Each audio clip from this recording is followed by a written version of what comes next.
going on, everyone? This is Elijah Hamilton, and we are back for another episode of Unveiling Holistic Health. This is a Chummies Organics podcast, and today I have Miss Cynthia Busch. So as you know, we talked about that we interview health and wellness practitioners, and then we also interview everyday people who are partaking in excuse me, in holistic wellness and holistic healing, and who has maybe had a medical scare and who has had to overcome that. So I spoke with Miss Cynthia Busch, and she was a perfect candidate. So without any further ado, Miss Cynthia, welcome to the podcast. No, thank you for having me. I always enjoy time with you, Elijah, and this is a special treat. I am Cynthia Busch, as Elijah said. I am almost 70 next month, and I am probably in the best shape that I've been in my life, thanks to making some lifestyle changes and that medical scare that Elijah mentioned. And I'd love to be able to share with you my journey and some of the wisdom, maybe that's a big word, wisdom that I've gained along the way. I think wisdom is appropriate. I think at what age do you get where you can start saying you got wisdom? Is it like a threshold? Is like, when I turned 40, I got wisdom, because I know some dumb 40-year-olds now. I think those moments come intermittently. There's life brings you so many challenges, and if you're open to learning from those challenges, I think that's where you start gaining wisdom. And the fact that if you experience them, tackle them, make them something that you learn from, there's where the wisdom comes in. Absolutely. So I don't think there's a threshold. Some people hit it at 20. I haven't quite gotten there yet. I'm getting there, but tidbits. Yeah, I've always liked to be around like older people for that. I always want to be ahead of the pack around my age group. So wisdom is something I think that we should all be thriving for. And if you play your cards right and you're around the right people, you'll gain it, right? Some are wiser than others. So, so I mean, you're about to turn 70. That's amazing. That is a milestone, right? It is. It is a big one. And it's one that sometimes people think that it's too late to do anything. And I totally disagree. Life brings you lots of different turns and different ways to go on a road, this way or that way, junctions.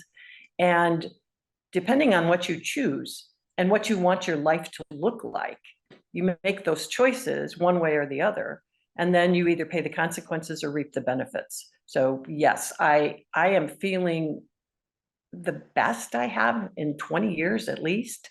But a lot of it is because I had to make a lot of changes. It is a lifestyle and it is a mindset. I can imagine. What does aging gracefully mean to you? I think first and foremost, we have to realize that we all are going to age, and that's a good thing. Just like we're all going to die, that's inevitable. But there's no reason in the world that you have to try to be what you're not. So allowing your body, allowing your mind, and allowing how you are in relationship with people around you should grow, going back to that wisdom, but grow with it. So as many of the cultures respect their elders and they go to their elders, our culture doesn't always do that. And I think that we're missing out on a lot. So deciding what you want from the rest of your life, I mean, it does change your mindset when you look at the fact that, gee, I hope I have 20 more good years. I hope, I might only have 10, but I'll be darned if I'm not going to do everything that I possibly can do to not only enjoy these last years, but to be able to bring richness to other people's lives. I have 2 grandsons. I love spending time with them. And it was 5 years ago that I couldn't even shoot a basket or catch a ball or walk across a parking lot. And now I can do all those things. It really makes a difference in life. So what happened with that? Where you were injured? What happened? Well, in a past life, I was an Ironman triathlete. I missed Title IX by minutes, just minutes. So I never had high school sports besides intramurals. I've been athletic my whole life. My family was athletic. We've all been competitive. Our whole do your best was the motto of our house. And so as I got into my adult life, my brother was a professional triathlete. And for those of you who have heard the term but don't know what it is a race where you swim, you bike, and you run. And there's all different distances. There are all different types of races. It goes everything from, a little fun run type, a couple miles here, a couple miles there, to the Ironman distances, which are a 2.5-mile swim in open water, a 112-mile bike ride. So everybody here in Southern Illinois knows that that's all the way to St. Louis. And then when you get done with that, you run a marathon all in the same day. So it's two different things. It's fun races and a goal. And you used to do this? Yes, I did. My brother was a professional triathlete when it was first in its infancies. I went to see one of his races in my 30s. I said, I can do that. And so I did some of the shorter races. Then I took 15 years off, swore I'd never do that again. Ha ha. As the story comes around, you will see why that's a ha ha. And when I was 49, I was single again. I was empty nested, and I decided for my 50th birthday, I was going to do an Ironman distance race. I finished 1 minute under the deadline, and it was life-changing for me. In the next 6-7 years, I did 5 iron distances, along with all of the other training and marathons and everything else that you have to do. So I have successfully completed 5 Ironmans. Then life gave me another juncture, and I decided to take some time off to start a business. That business kept me in my car. For instance, one 14-month period, I put 85,000 miles on my car. So I was sitting a lot. I was at my desk a lot. I was not moving as much as I had been before. So I thought I was just getting stiff, old, and lazy. I didn't know that my mother had gifted me with osteoarthritis. So the not moving was complicating the fact that not only were my hips degenerating, but the rest of my body was calcifying. So 2.5 years ago, I finally said, I can't live like this anymore. I'm going to start finding out what's going on. That led me to a practitioner who led me to a team of people that holistically looked at it. We did do the imaging. We saw that it was inevitable that I was going to have bilateral total hip replacement, and a new journey began. We decided, under my protest, but we decided to take 4 months to get me as ready as possible for the surgery. We had one in April of 2022. That's Louise. And Thelma was replaced in August of 2022. Where'd that name come from? Thelma and Louise for the hips. Thelma and Louise are what I have named my hips. Yes, very, very definitely. And the personalities are exactly the same as the movie, quite honestly. But the success of that prehab and changing my lifestyle, tweaking it, because my lifestyle wasn't all that unhealthy, but tweaking it, I was able to, for both surgeries, have my surgery at 8 o'clock in the morning. By noon, I was walking. 1:30 in the afternoon, my husband rolled me, no, didn't even roll me. I walked out of the hospital. We went out for lunch, and I was able to do total rehab at home. So you would say that sitting, not moving as much, is what led to the deterioration of your hips. Absolutely. And the rest of my body. Because what happens is that when something's wrong in your body, to maintain functionality and to maintain safety, what happens is that the rest of the body works around it. So what had happened is that my body knew that my hips were deteriorating. So all the fascia, the muscles, everywhere in my body were protecting my hips, and it all calcified. It all dried out, and I couldn't move. I had no range of motion at all, which So then becomes. I don't mean to cut you off. I'm curious because like at what point um did you start feeling like some pain? Like, you say you spent a little over a year just in your car and at a desk. So Oh, it was actually, no, that was only 1 year that I spent the 85,000. I probably spent 8 years in my car. And then another career took me to even more driving. So I was sitting a lot. And the body will take the form of what you're doing. So if you're sitting, the body wants to stay in that position. It wants to stay here, not be functioning the way that it wants to. And so everything just like shrink wrap, just pulled in and totally would not let me move at all. But it came on so gradually.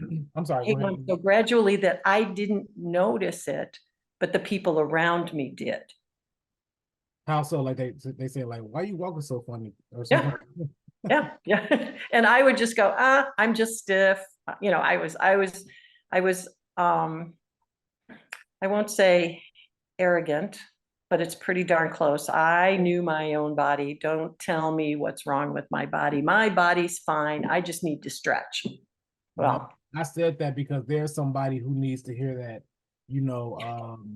when they say walking, why do you walking stiff? Because I know everybody has had that before. Like, why are you walking like that? I'm just stiff. exactly. So like, look, y'all need to, listen to that because it could be that, your bones are deteriorating. And I'm asking these questions because I sit down a lot. I work from a desk a lot. I got 2 businesses.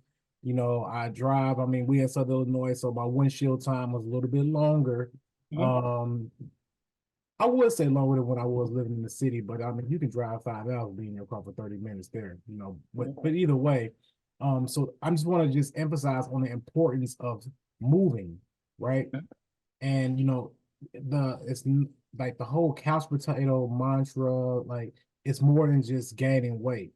It's also you just have to move because like it does lead to, at this case and a more extreme case like hip surgery whatnot, but just muscles starting to shrink, getting weaker.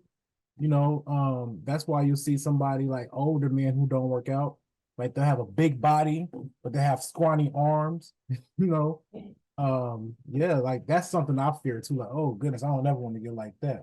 No. So Well, and we were meant to move. When you go back and you study our predecessors, we were hunters and gatherers. They didn't sit around a campfire all day, chatting over a cup of coffee. They were out getting food. They were cooking. They were moving. They were gathering. They were carrying children. And your body does want to go into those forms.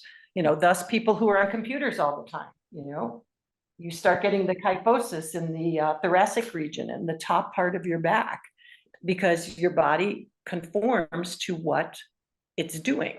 So you can pick up bad habits little by little and you don't know it. And being able to study the functionality and watch how animals move or elite athletes. If you take some of the greatest basketball players or runners and you slow down that video, they look like cheetahs and their bodies move like cheetahs. And that's what we're meant to do. We are meant to stand, to walk, to run, and to throw. Those are the 4 things that we are, as humans, are meant to do. And that's what our body is built to do. no, that's Not so we're getting some work done on our house, right? And the guy who one of the I guess he's the one who runs the crew. He's 74. Good And for him. yeah, and the people who work with him, I guess they're around, they pretty old too. I think one of them is not that old, but he's older. And I'm like, man, this dude's 74 years old, still building, and I'll be coming out there checking. I'm like, man, you good? You all right? You need some help? Like, oh no, I'm good. I'm like, damn, that's at 74 years old, I want to still be out there working and things like that too. And I know I can, but I'm just saying, to your point, still move, like especially when you live in like rural areas. I know people when I used to go when I used to go visit my grandfather down in Texarkana, you know, he had land and he was older, so I know he used to do a lot of work on his land, and they looked healthy and walked around and whatnot. And then you see some people who like 50 some years old and they got an oxygen mask and barely can get around because it's like, man, didn't do anything. So I just, again, I'm stressing the fact of just stay moving. Like that's definitely a telltale sign. So I think that's great. Well, and you want that quality of life. You have a young daughter, right? I got a 1 year old and I got another one on the way. So yeah, I'm 42. So You want to keep moving. yeah, and when they get 20 years old, I'll be 60, right? So I still want to be able to Yeah. walk them down the aisle, and then I guess when And they dance with them. and dance with them, right? Dance with them. I But still want to be able to knock somebody out when I'm in like 65. And I figure like my daughter be 25, so she dates like a dude who a jerk, you know. think his daddy's in shape. Like, no, I'm not. I still give it to you. you will. You will. The other piece of it is that the whole body works together. Yeah. And one of the things that I really learned during this healing process is how much the brain talks to the rest of the body and the body talks to the rest of the brain. So things like grounding, literally grounding, being able to walk around barefoot or in shoes that don't restrict your feet, and you can feel the ground because your feet talk to your head. And then there's that fight or flight. I'm going to fall. Okay, I can't move. And you don't even know that it's happening. And it happens so slowly. But what the communication system, if it's interrupted, what happens is that then functionality goes out the window again. So all of our joints have receptors. And if those receptors are interrupted through the whole chain, then you're going to have some dysfunctions. And when you replace a joint, you permanently lose that receptor. So I have titanium in my hips now. I don't have hips. I have titanium mechanisms in there. The musculature structure around the hips and the nerves and everything else had to relearn how to not let the top to bottom communication be interrupted. So there's just tons of neural things that go on. And when your body is in good shape, oh my gosh, your head is as clear as a bell. It is so exciting to be able to have energy, to be able to have drive, to be able to want to get out of bed in the morning, to look forward to anything that is going to be a challenge. It's head to toe. And we have a tool here that we waste if we don't take care of it. Do you think that aging gracefully is more so mental or physical, or how much would you say is each? I think it has to start with a decision. So I think it starts mental, but then you have to be disciplined enough to be able to move on it. For that first year after my surgeries, I was someplace every single morning for direction and help. So I was either with a practitioner working out in the gym, I was at physical therapy, working with people that, once they figure out what's wrong, they can help guide you and give you the movement, which also happens with our practitioner. And then any of the medical things that you do need.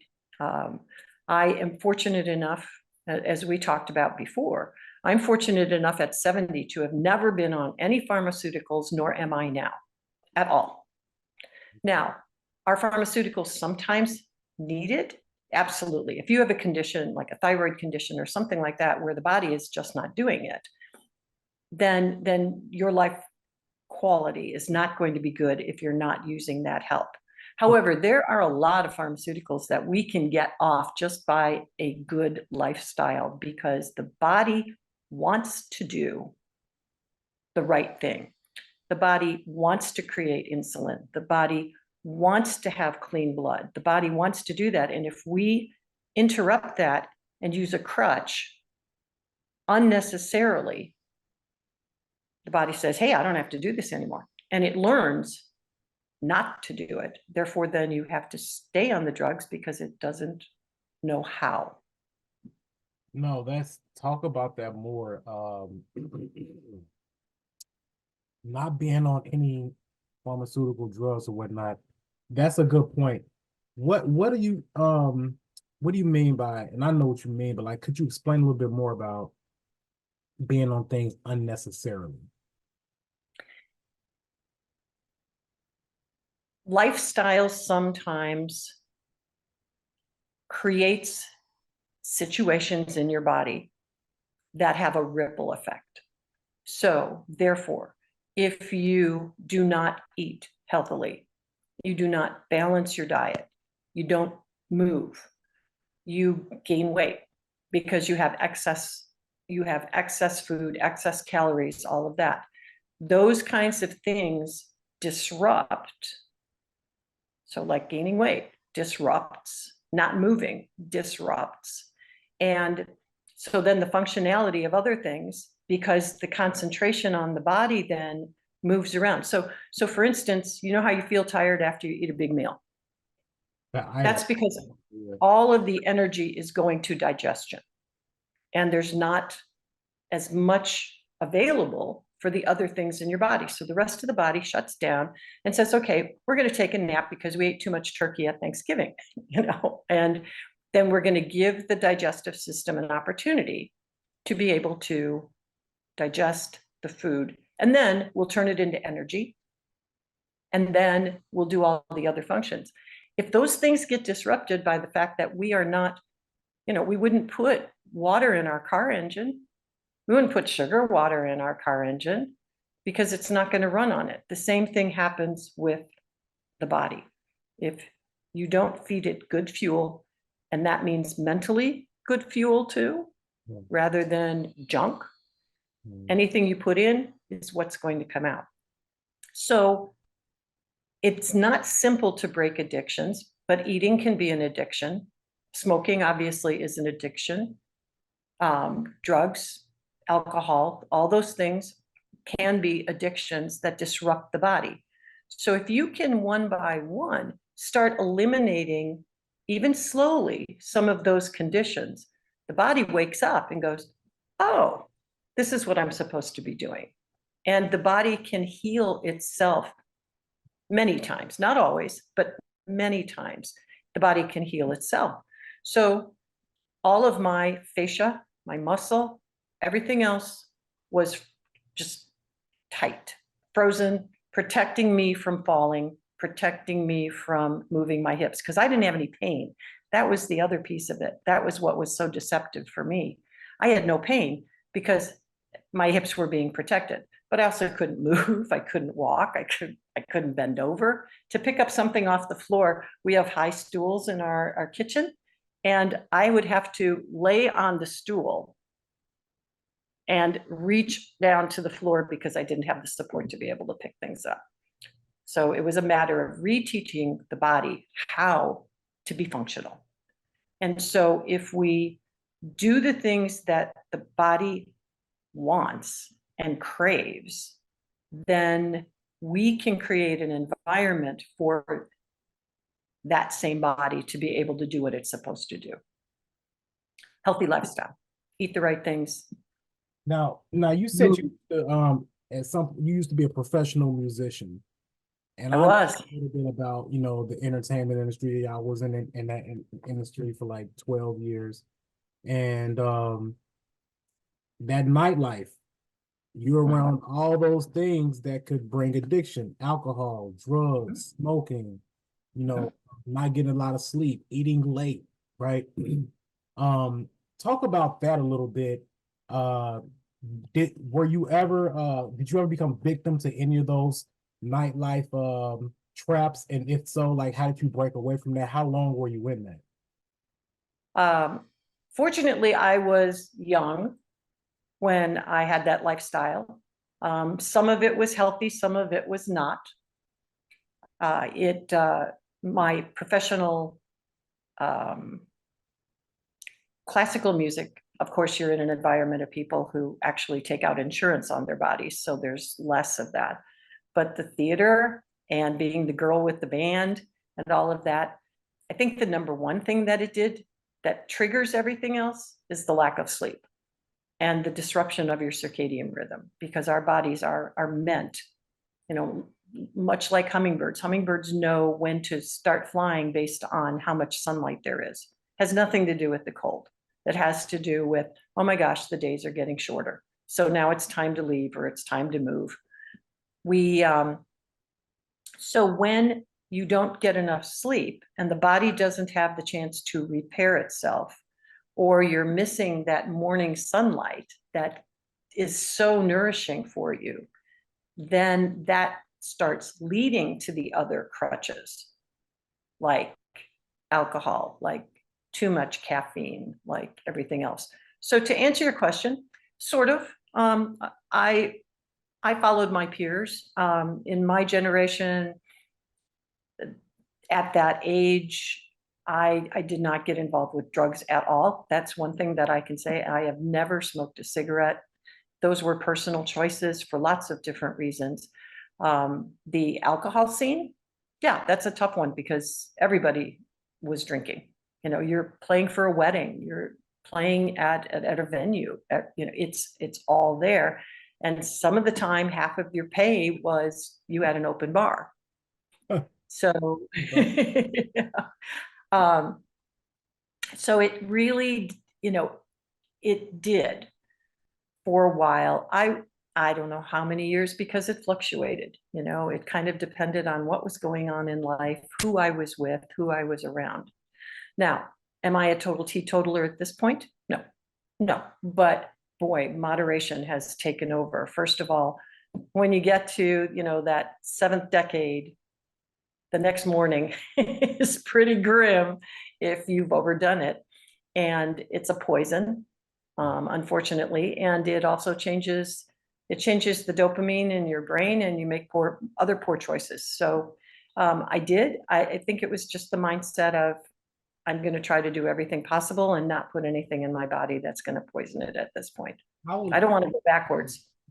I would love to contribute to that because, I did I did stand-up comedy for 12 years, right? Mhm. And I can see that. well, but let me tell you, so it's so many mental and psychological factors going into that, right? So one thing is you want to talk about peer pressure, right? Even as an adult, like so, and when I say peer pressure, not like, oh, drink this, but peer pressure meaning like that you're next up on stage, you get nervous, right? What you gonna do? You're gonna take a drink. You're gonna drink, and sometimes you'll overdo it. Like I've been drunk on stage more than one time. I've seen people drunk on stage, but what it does is it starts to create a habit, right? Exactly. Shots, right?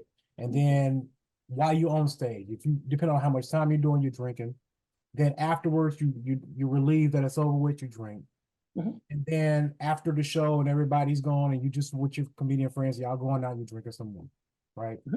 And that's just the alcohol part.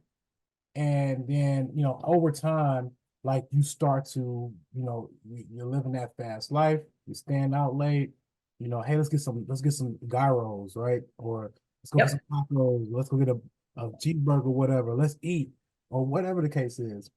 And it's been quite a few great comedians that has passed away and way too young, way too young. And I know that that lifestyle of it's toxic, it's mentally draining, it's depression, um, it's a lot. So I know that nightlife scene is hard on health. And that's just, I just really want to talk on that because um I know at some point, you get as you get older, it's you take it more serious, but you can't really drink like that. And I can tell you, now, and I used to, Cynthia, I used to get it in on the drinking. Please, I can hang with the best of them. That was my thing. Like, I never was into drugs. I didn't even really smoke weed like that. But I did drink.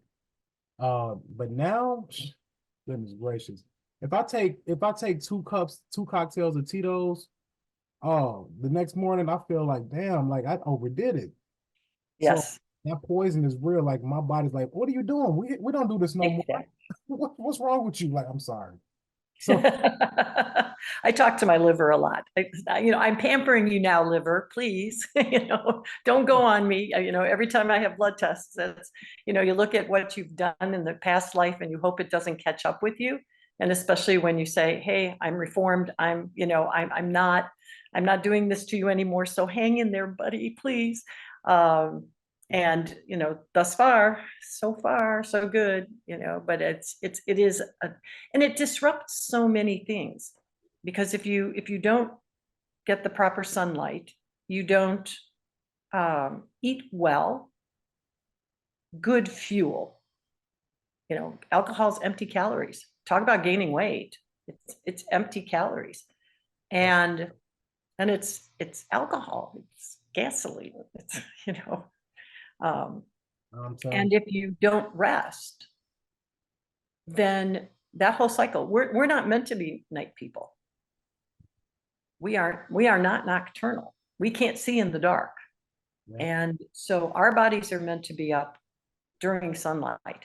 And if you disrupt that pattern, then that again leads you down a rabbit hole of, you get up and you're tired, then there's caffeine, then you eat, then you do this. And so trying to structure your life so that you are fueling the body as best you can is going to just reap all sorts of rewards.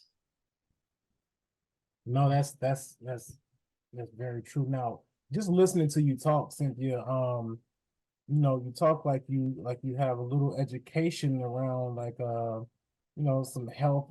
I'm hearing like the way you're explaining some processes in terms of how the body works and its functions. And I know you have now started doing like functional patterns. Um, talk a little bit more about that. It's a like a program, and how does it differ from other like regimens? And how did you even get involved in it? It is a lifestyle. It is a program that teaches you, it's a strength program, it's a functionality program. You're in a gym, but instead of isolating parts of bodies that are meant to work with other parts of your body, it is a way to teach you how to function as a whole. It's a lifestyle in that there's suggested food, nutrition, how you should be fueling your body. There are workouts, but I hate to put that word on it because we are so used to doing reps, 20 reps, Well, right now, all I'm doing is moving my arm rather than moving the rest of my body. So when I finally realized that I needed some help, I was directed to a functional pattern practitioner. And I went in kind of kicking and screaming. If I could have kicked, I would have been kicking and screaming because I thought I knew everything. And, I'm from Chicago originally. The trainers down here, they're just young kids. They don't know what they're talking about.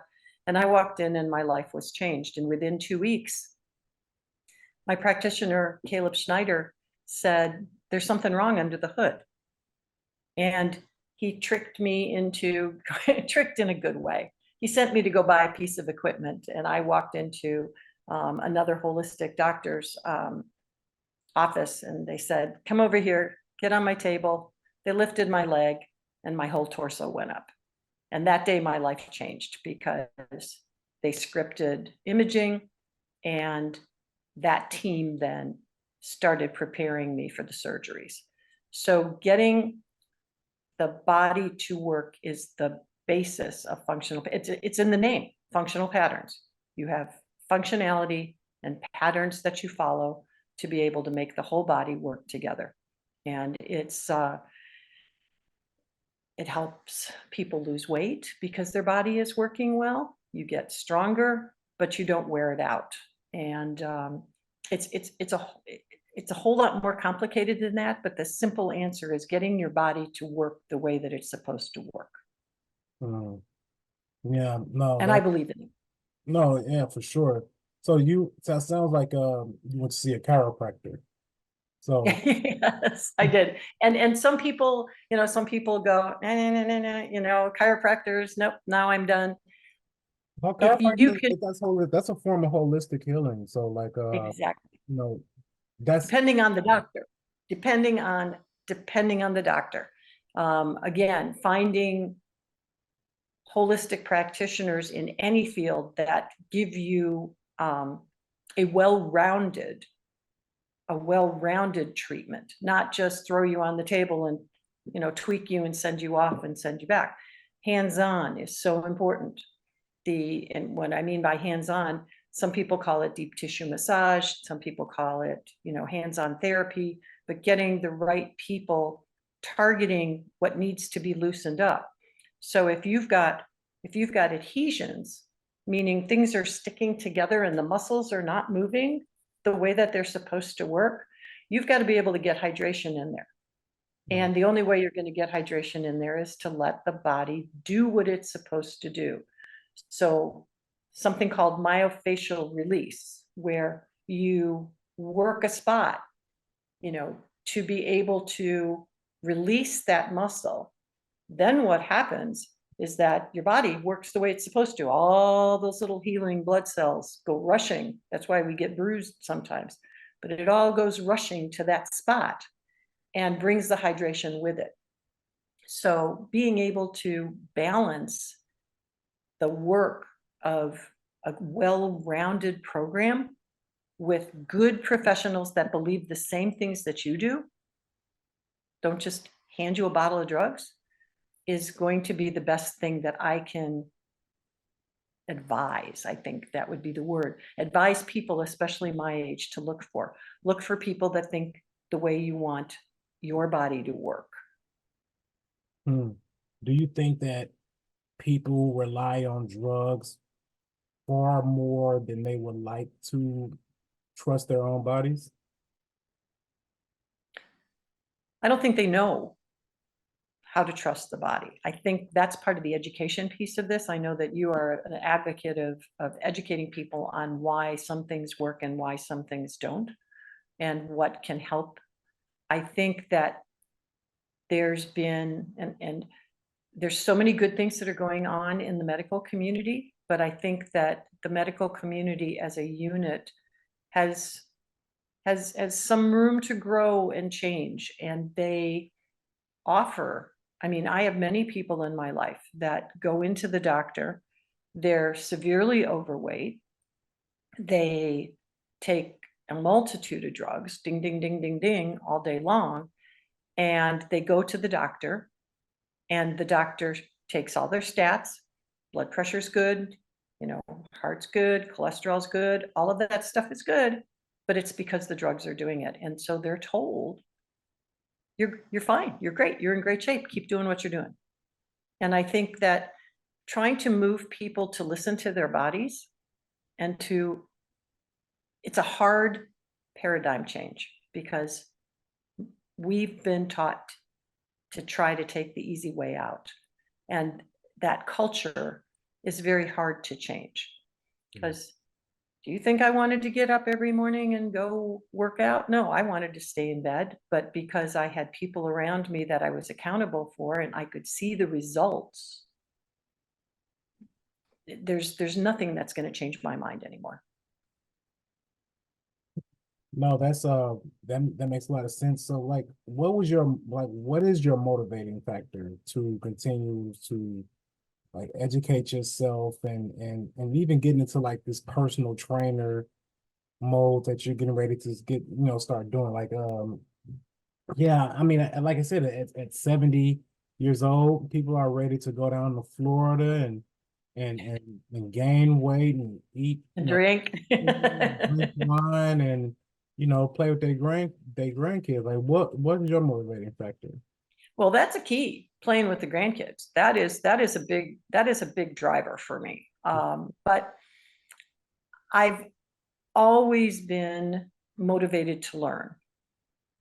I love learning all the time. And my profession for a very long time, because I was channeled into it, was a musician. And I didn't think that there was anything else. And then as I lived life, there were a lot of things that I learned. I think the driving factor for me with this right now is not only the results that I've seen and how good I feel and how energetic I am and how I can't wait to try new things. I think some of that's innate, but I think that the other piece of it is that I want to share with other people. I'm in retail right now, and I watch so many miserable people in my vintage that can't move, and they're not enjoying life. They can't pick up their grandchildren. There was a time that I had to brace myself if my grandsons were running at me to give me a hug when they were just little guys, because I couldn't walk the dog, because if the dog pulled, I was going to fall down. And now being able to live life again to its fullest, that's the number one. Number two, and equally important, is that I want to share that with other people, especially my age. I want to be able to show them that, quite honestly, I've been there, done that. I mean, it's intimidating to go into these young, gorgeous body stud trainers that are young. You kind of think, there's no way you understand. And many of them don't. I actually went to a trainer down here in a past life that I said, can we add some more weight? Or I don't remember what I was asking. And he said, oh no, you're a lady. You're a lady. You don't need to be doing that.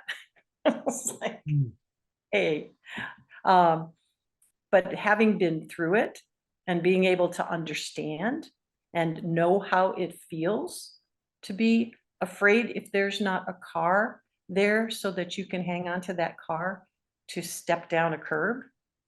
I mean, that's just a little thing, but many people cannot make that one little step up to a curb without some sort of support.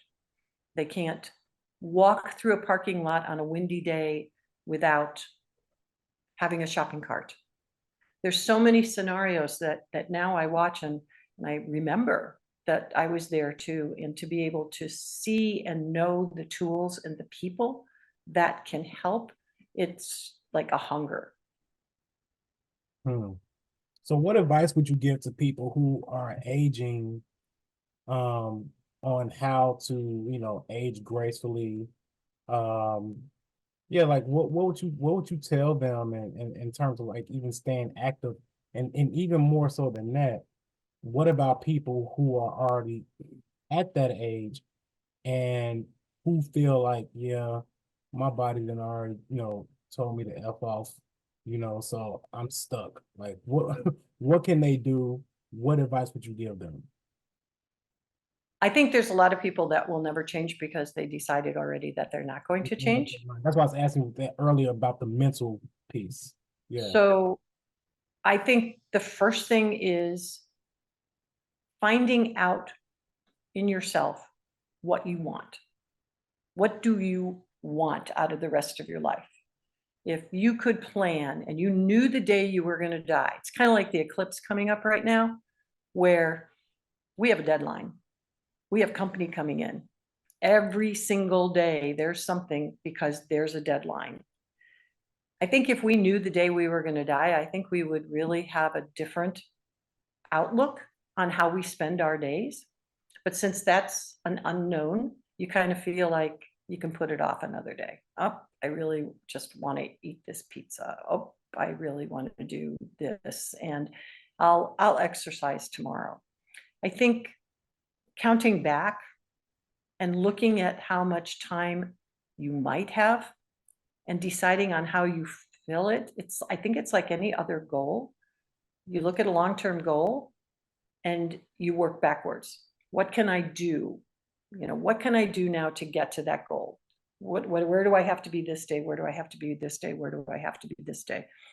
Deciding what you want to do can be also health. I want to be able to walk down the aisle with my great granddaughter. Well, okay, that's 20 years from now.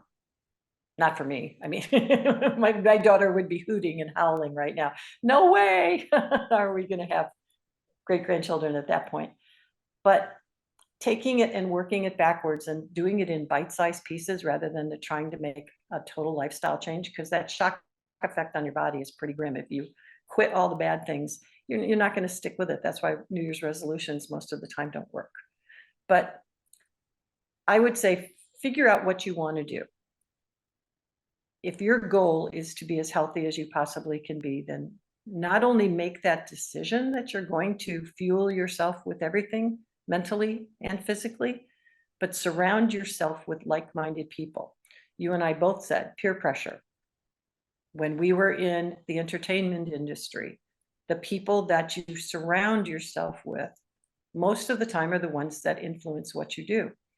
So another lifestyle change is that you surround yourself with people that are also on the same path as you. And then you have a support system and you have things to be able to bounce off of other like-minded folks. If you want to be a couch potato watching amazing athletes, great. Surround yourself with that genre.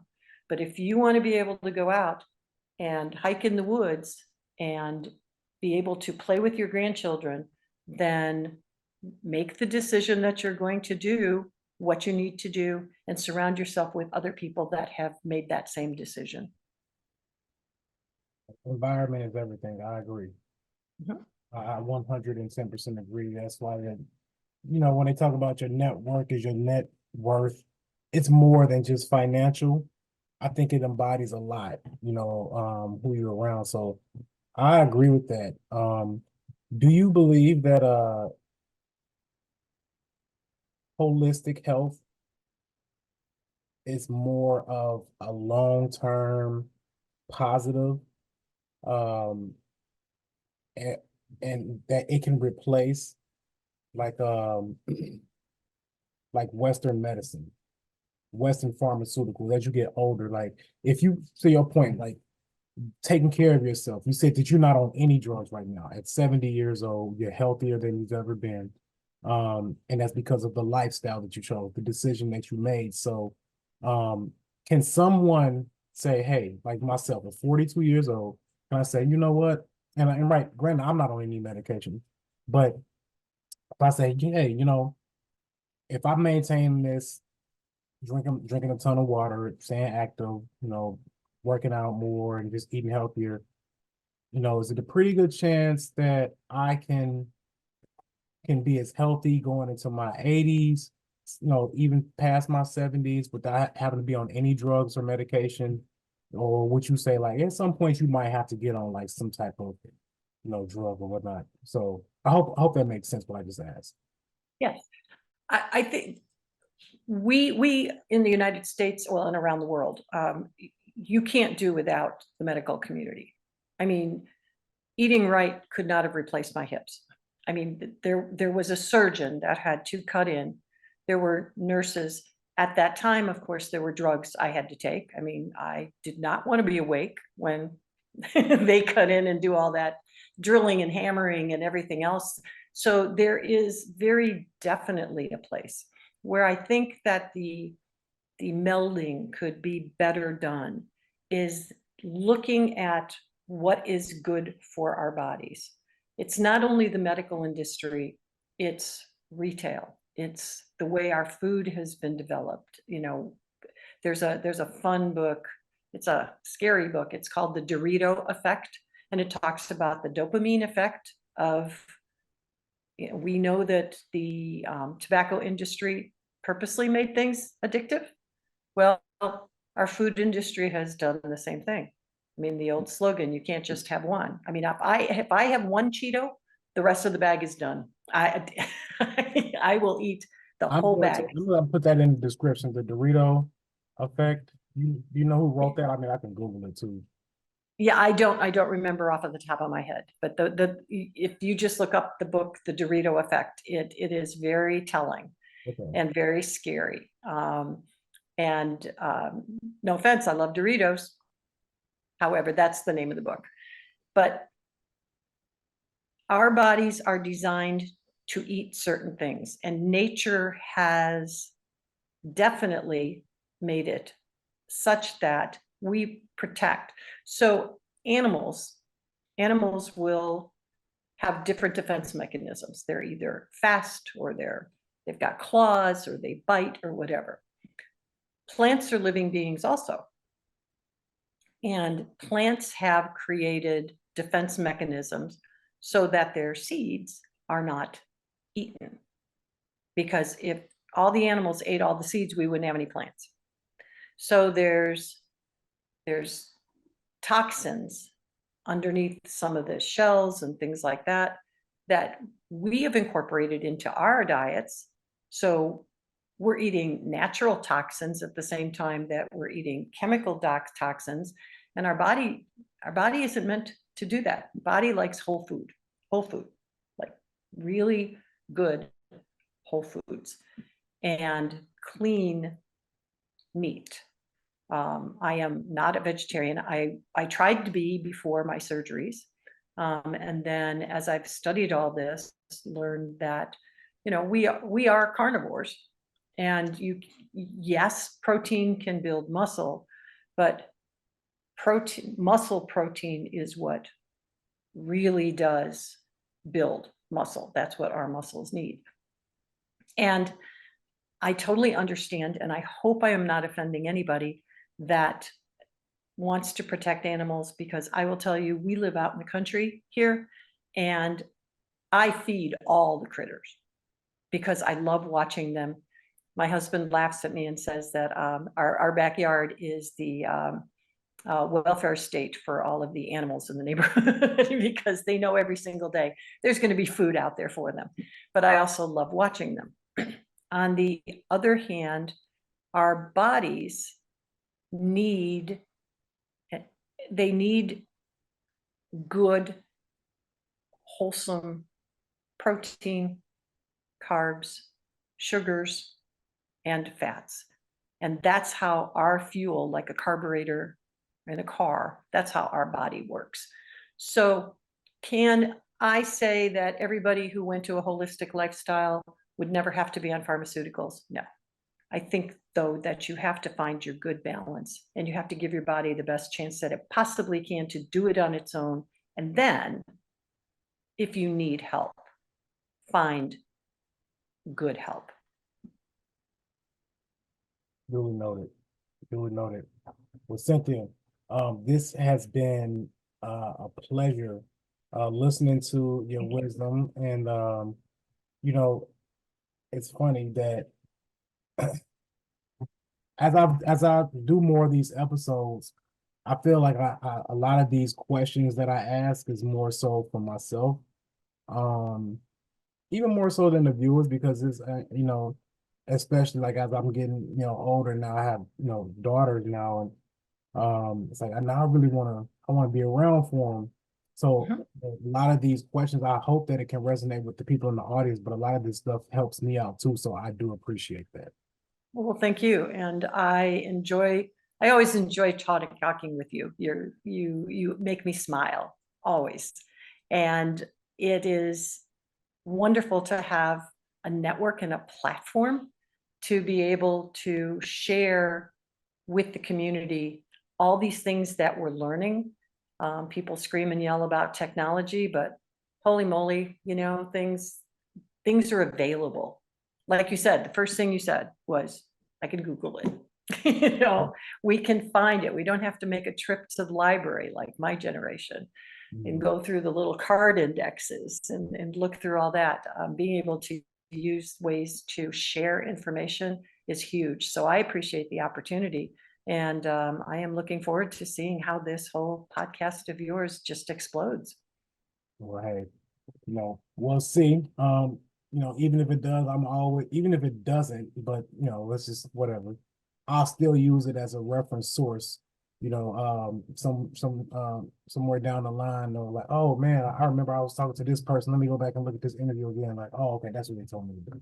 Right. So hopefully it does that. Yep. Cynthia, tell the audience where they can find you, how they can reach out to you and contact you if they need to. I'm just going to be totally transparent. My cell phone number is 618-303-1619. I am currently building out a new Facebook page specific to this part of my life now, and Instagram, but those are not up and running yet, but I will share them with you so that you can get the word out later on. And by email, I can be reached at smartstarters@gmail.com. So it's SMARTSTARTERS, just like it sounds, @gmail.com. I am also on Facebook personally. Please reach out to me. I'm Cynthia Busch, like the beer, as we talk about alcohol. Busch, BUSCH. I am on Facebook with that. And then I am on Instagram as Iron Grandma, IRON, from a past life. Iron Grandma, GRAMMA 54, which tells you the year of my birth. Iron Grandma 54 on Instagram. The last thing that I want to say, though, is a little disclaimer. I have chosen not to race anymore purposefully because it is in total contradiction with what I am learning as a functional patterns practitioner and a client, that yes, we are meant to walk, stand, run, and throw. We are not meant to ride a bike 112 miles and run for 24 and deteriorate your body. So that little bit of a disclaimer is really important for people to know that at this point, yes, am I still competitive? Yes. Do I plan to find some little niches, but I'm not going to undo everything that I've done in these past couple of years. So be careful about what you choose and your extremes, because extremes of good things and bad things sometimes can be not as productive as you'd like them to be. Appreciate that disclaimer. Cynthia, I'm going to share this video with all the older women in my family too. So I'm like, you know what, y'all need to get it together, right? So, because I need y'all to be around too. So. Well, thank you. Well, this was fun. Let's do it again. Absolutely, absolutely. Thank you everyone for tuning into another episode of Unveiling Holistic Health, where we interview health and wellness practitioners and everyday people with wisdom, such as Cynthia here. Please like, share, and subscribe. And if you'd like, go to our website at chummysorganics.com. That's CHUMMYSORGANIX.com. We are a health and wellness brand, and we do specialize in high-end hemp-derived products, as well as essential oil and herbal extracts that can help with sleep, pain, and anxiety, and all of other good things. So take a look for yourself, but make sure and check us out. Follow us on Instagram at Chummy's Hemp and Facebook at Chummy's Organic as well. I'm your host, Elijah Hamilton, and we'll see you guys next episode. Thanks a lot and take care. Bye-bye.